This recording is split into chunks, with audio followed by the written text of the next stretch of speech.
सोमवारी भाजपच्या विधिमंडळ नेत्याची निवड होणार असल्याची शक्यता आहे, कारण भाजपची विधिमंडळ नेता निवड सोमवारी होणार आहे। भाजपचे पक्ष निरीक्षक दिल्लीतून मुंबईत येणार आहेत।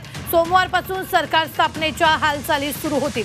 आत्ताच्या क्षणाची ही सगळ्यात मोठी बातमी आपण पाहतोय, ती म्हणजे सोमवारी भाजपच्या विधिमंडळ नेत्याची निवड होण्याची शक्यता आहे। भाजपचा विधिमंडळ नेता सोमवारी निवडला जाईल, तर भाजपचे पक्ष निरीक्षक दिल्लीतून मुंबईत येणार आहेत। मोठी बातमी आपण आत्ताच्या क्षणाची पाहतोय। सोमवारपासून सरकार स्थापनेच्या हालचाली देखील होणार आहेत।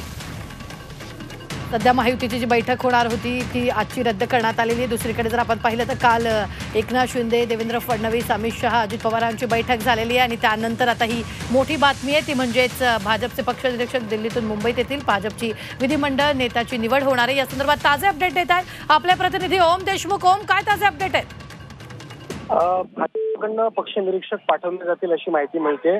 सोमवार 2 तारखेला हे निरीक्षक महाराष्ट्रामध्ये येतील आणि आमदारांची मतं जाणून घेतील। त्यानंतर भाजप विधिमंडळ पक्षाचा नेता निवडेल आणि महाराष्ट्राच्या नव्या मुख्यमंत्र्यांच्या नावाची घोषणा होईल, असं सध्या तरी कळतंय। काही तासांपूर्वी हे अपडेट होते 1 तारखेला हे सगळं होईल, मात्र सातत्याने घडामोडी वेगवान पद्धतीने बदलतात। तर आता हे निरीक्षक 2 तारखेला महाराष्ट्रात येतील आणि जे काही विधिमंडळाची बैठक आहे, विधिमंडळ आमदारांची बैठक आहे, ती घेऊन नावाच्या घोषणा करतील, असं सध्या कळतंय। रुबिना, निश्चितच ओम, धन्यवाद ताजे अपडेट देण्यासाठी। मात्र आत्ताच्या क्षणाची ही सगळ्यात मोठी बातमी आपण पाहतोय, सोमवारपासून सरकार स्थापनेच्या हालचाली सुरू होतील।